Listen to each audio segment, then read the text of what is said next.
Hello and welcome to attune education. आज का जो हमारा टॉपिक है वो है एक्सोथर्मिक और एंडोथर्मिक रिएक्शन, कोरोजन और रेंसिडिटी। तो चलो सबसे पहले बात करते हैं हम एक्सोथर्मिक और एंडोथर्मिक रिएक्शन की। एक्सोथर्मिक रिएक्शन और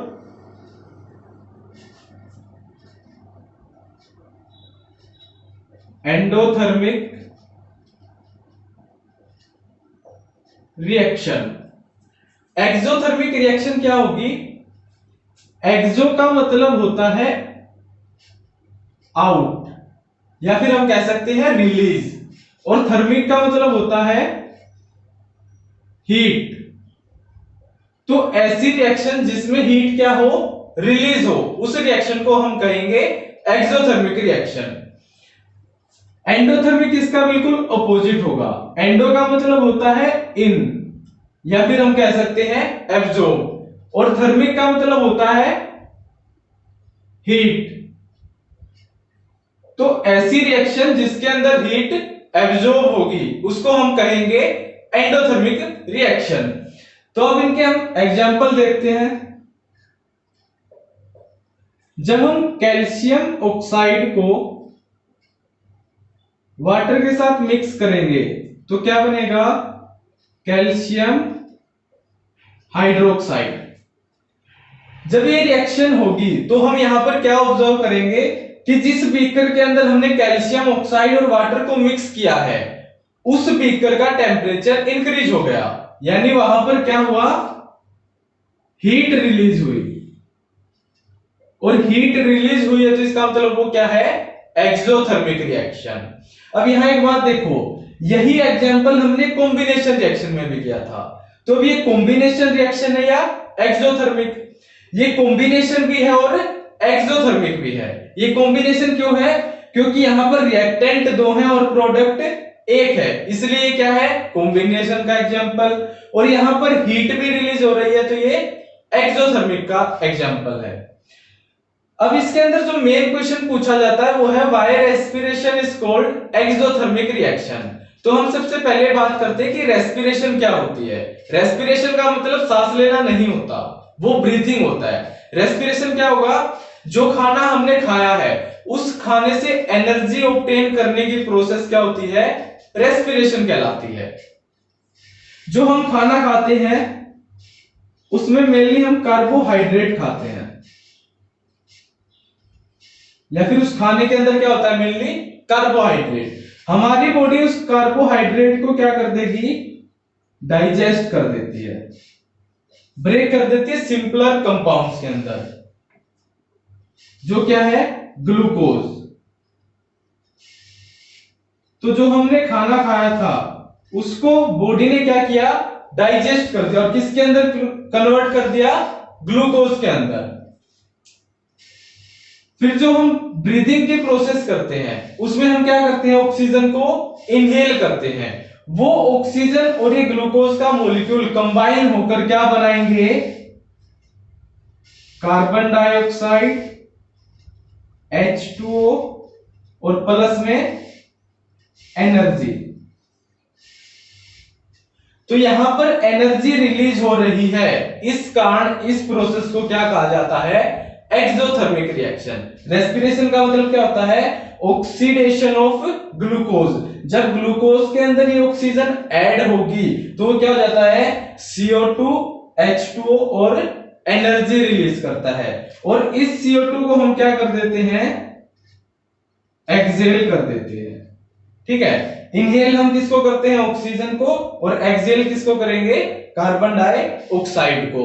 और यहां पर जो ये एनर्जी रिलीज हुई है, इस एनर्जी के कारण ये जो रेस्पिरेशन की प्रोसेस है क्या होती है? एक्सोथर्मिक। अब बात करते हैं एंडोथर्मिक के एग्जांपल्स की। जब हम कैल्शियम कार्बोनेट को हीट करेंगे तो ये ब्रेक हो जाएगा किसके अंदर? कैल्शियम ऑक्साइड और कार्बन डाइऑक्साइड। यही एग्जांपल हमने डीकंपोजिशन रिएक्शन में भी किया था। तो ये डीकंपोजिशन रिएक्शन भी है और एंडोथर्मिक भी है।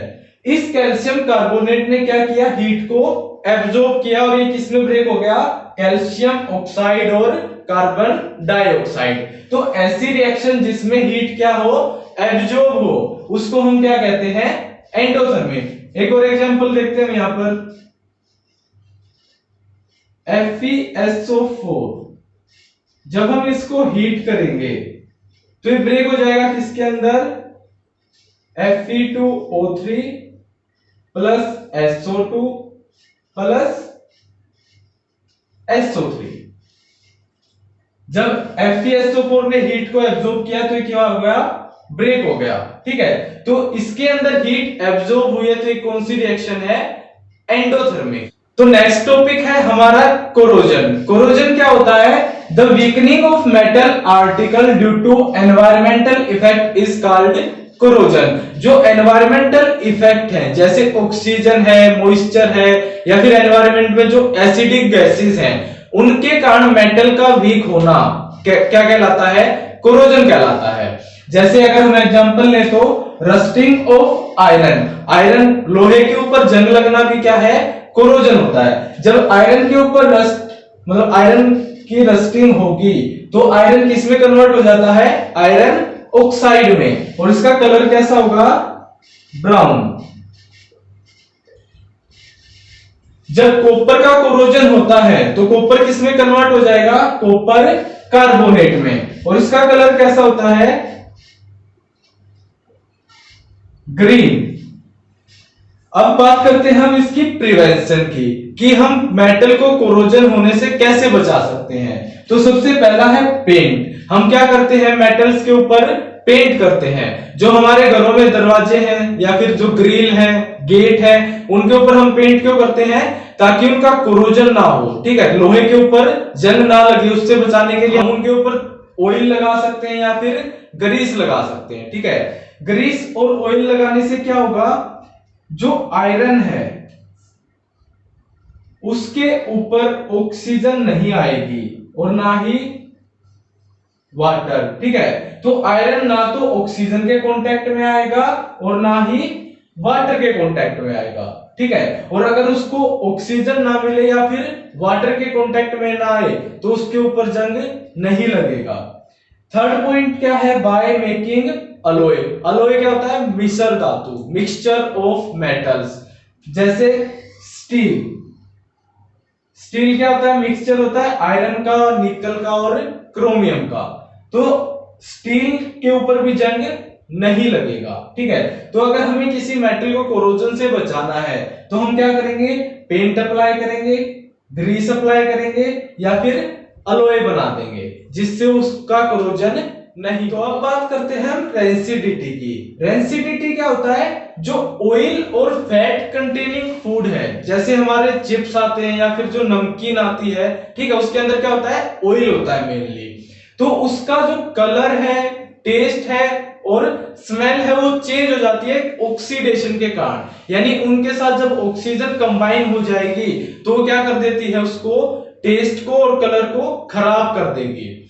उसी प्रोसेस को क्या कहते हैं, रेंसिडिटी कहते हैं।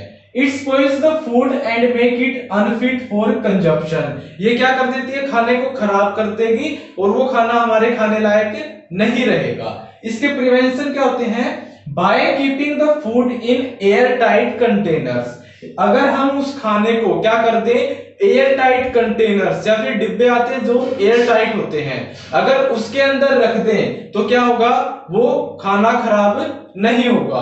और क्या होता है, पैकिंग विद एंटीऑक्सीडेंट्स लाइक एंटो गैस। जो चिप्स आते हैं, ठीक है, उस चिप्स के पैकेट के अंदर हवा होती है, उस हवा में मेनली क्या होती है, नाइट्रोजन गैस। वो उन चिप्स के साथ ऑक्सीजन को कंबाइन नहीं होने देगी, जिससे वो चिप्स खराब नहीं होते।